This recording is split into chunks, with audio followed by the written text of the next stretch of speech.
Hello guys, welcome to my YouTube channel postal mentor. तो आज हम बिहार सर्कल का 2024 का पीएएसए का क्वेश्चंस करने वाले हैं। तो थोड़ा सा जल्दी करेंगे क्योंकि बहुत सारे क्वेश्चंस हैं।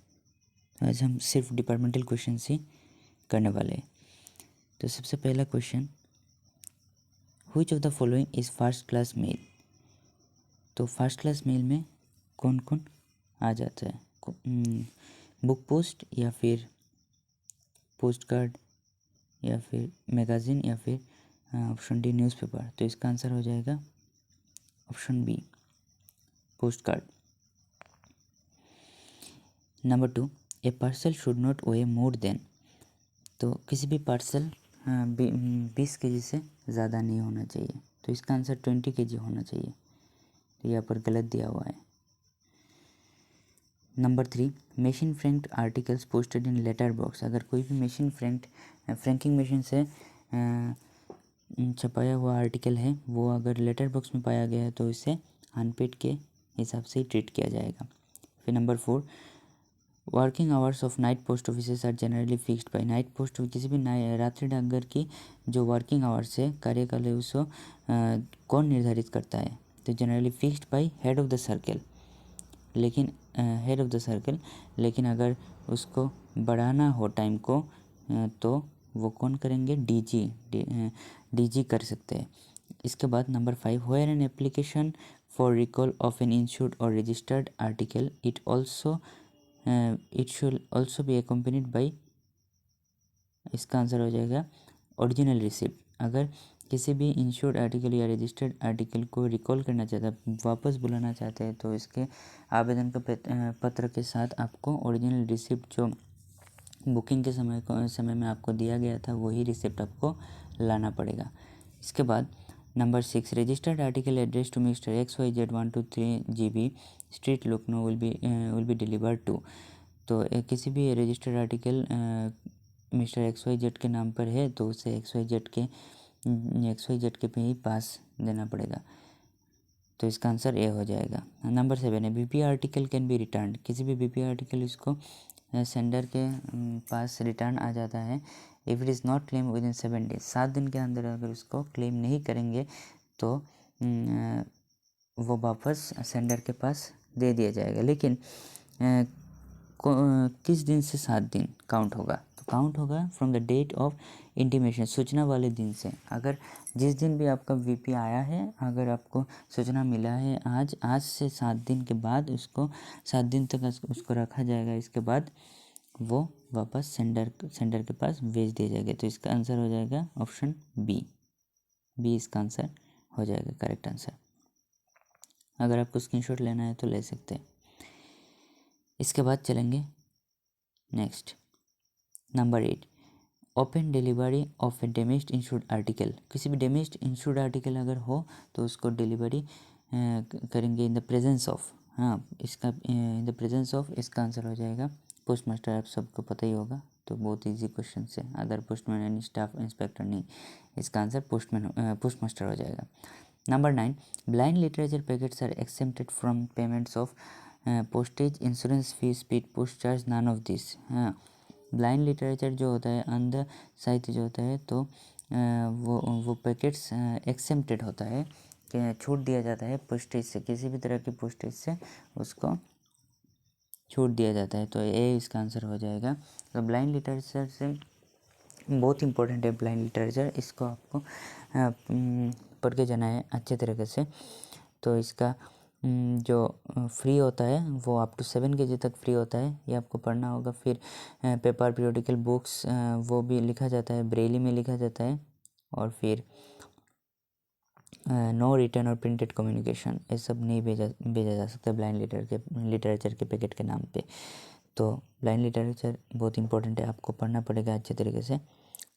फिर number 10, maximum amount for which a single ordinary EMO can be issued. Single EMO can be issued, maximum amount होगा इसका 5000। तो इसका 5000 मैक्सिमम अमाउंट हो जाएगा। फिर which country is not A member of Asian Pacific postal union, APPU। इसका कौन सा कंट्री, पाकिस्तान भी हो जाएगा, भूटान भी हो जाएगा, बांग्लादेश भी हो जाएगा, लेकिन इसका आंसर ताइवान, ताइवान नहीं है मेंबर, तो इसका आंसर ताइवान हो जाएगा। हाँ, इसका answer in which category, number 12, in which category of foreign article there is no compulsory insurance for full value.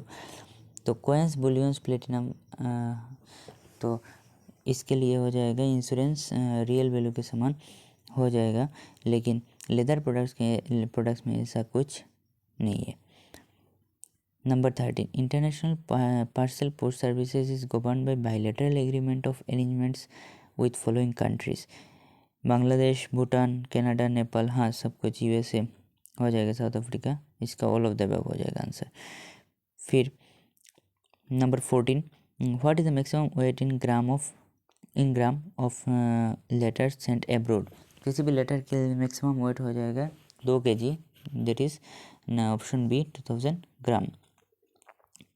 इसके बाद 15 number, if a money order is return by the foreign country payment is not payable, the value of the money order actually paid by the remitter at the time of issue will be refunded. Yes, value will be refunded. कोई भी money order अगर लौट के आ जाता है foreign country से, तो value तो उसको रिफंड हो जाएगी, लेकिन जो कमीशन चार्ज है वो नहीं लौटाया जा सकता है, तो इसका वो नहीं लौटाया जा सकता है। इसका आंसर बी हो जाएगा। इसका आंसर इसका आंसर बी हो जाएगा इसका आंसर। ठीक है, अगर आपको स्क्रीनशॉट लेना है तो ले लीजिए। इसके बाद चलेंगे आगे।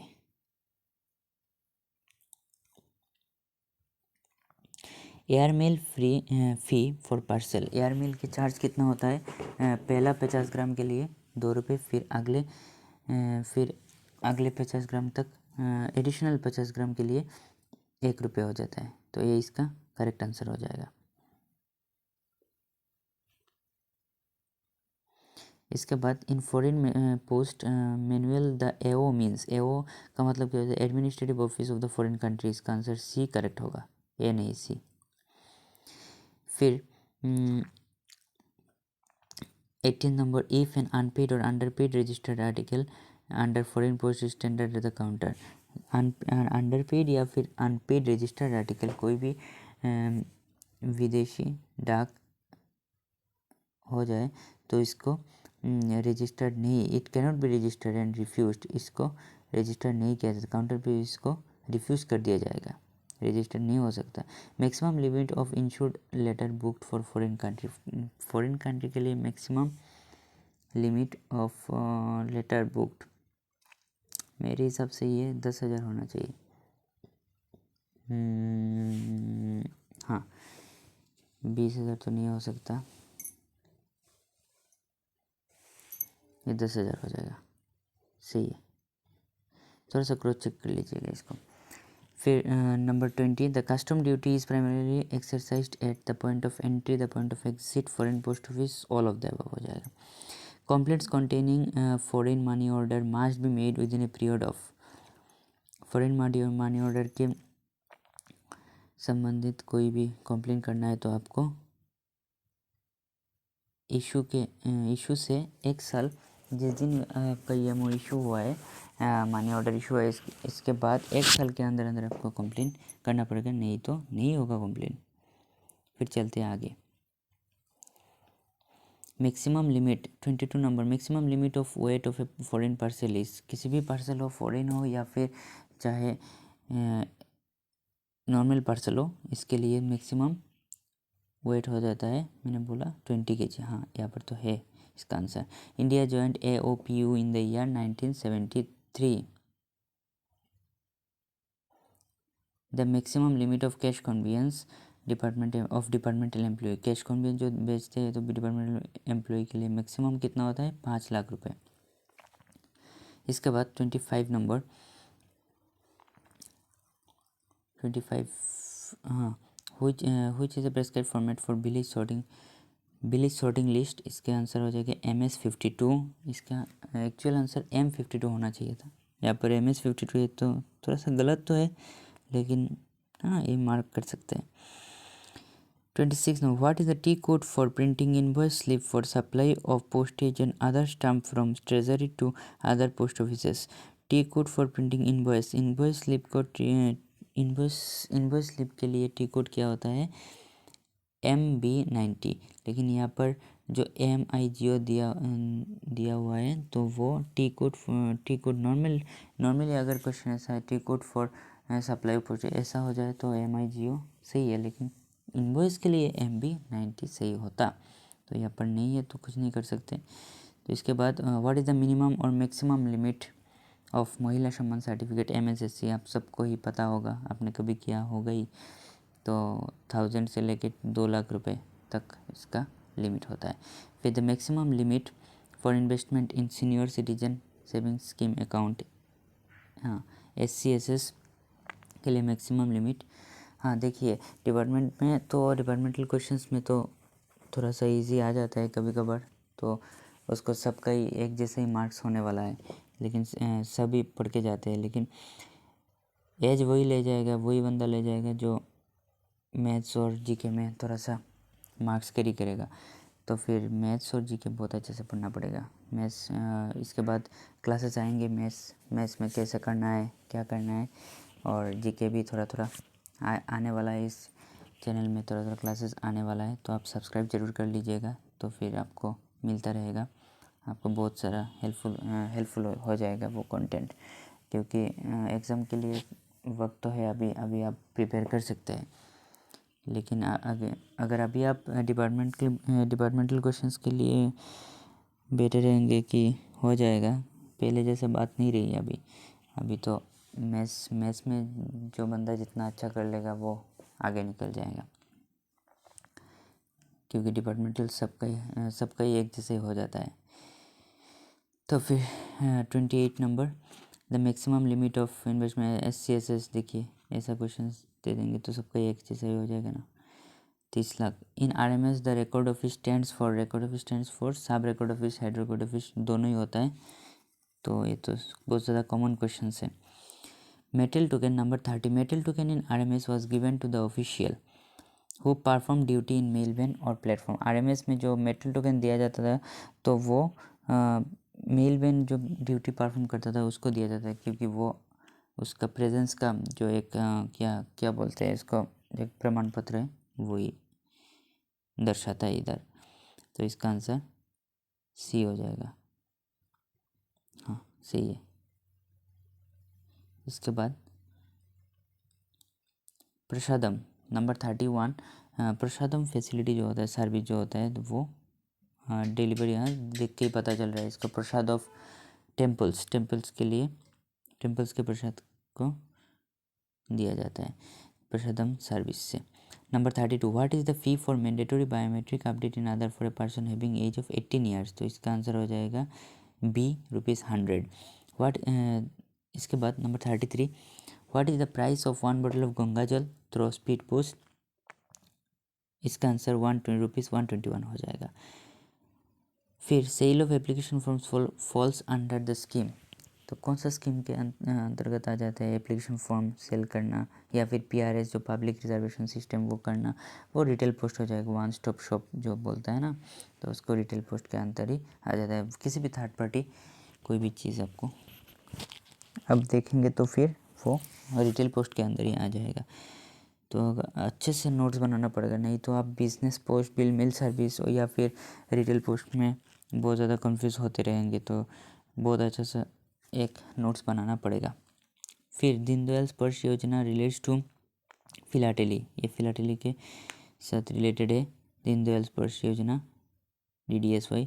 इसके बाद what is the age limit for opening of NPS, national pension system, national pension scheme जो खोलने के लिए एज लिमिट कैसा होना चाहिए, 18 to 70 ईयर्स। इसके बाद what is the age limit for युगल सुरक्षा स्कीम, 21 to 45 ईयर्स, सबको पता है।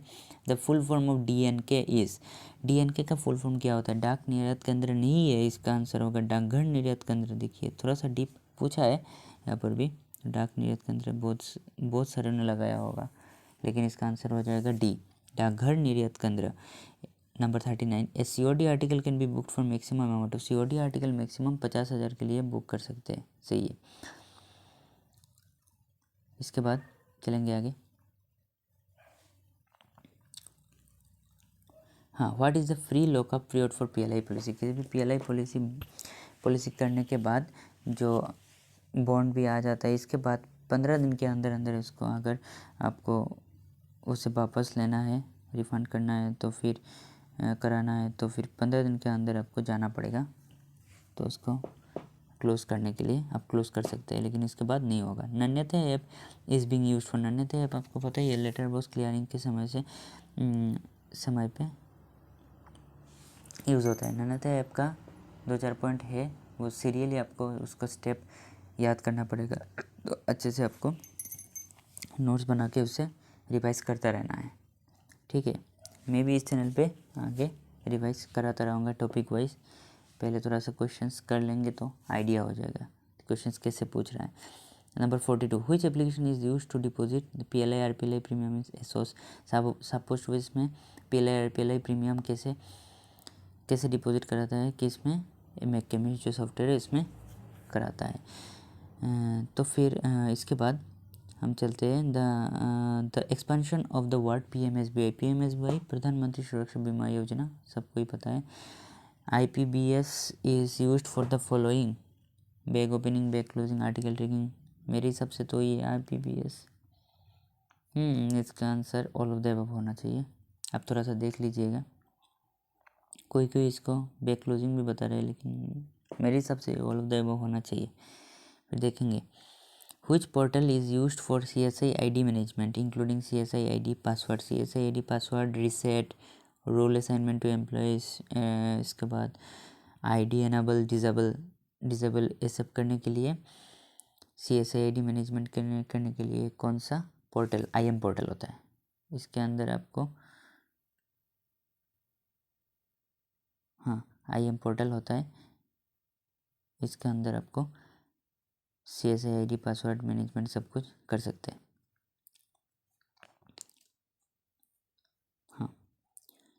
तो फिर चलते हैं आगे।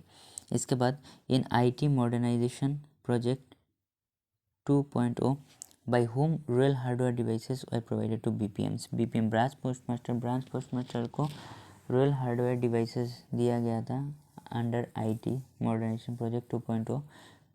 किसने दिया था?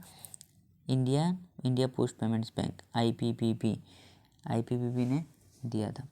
The IT modern project 2.0 approved, IP modernisation act approve कब किया गया था? 19 जनवरी 2022।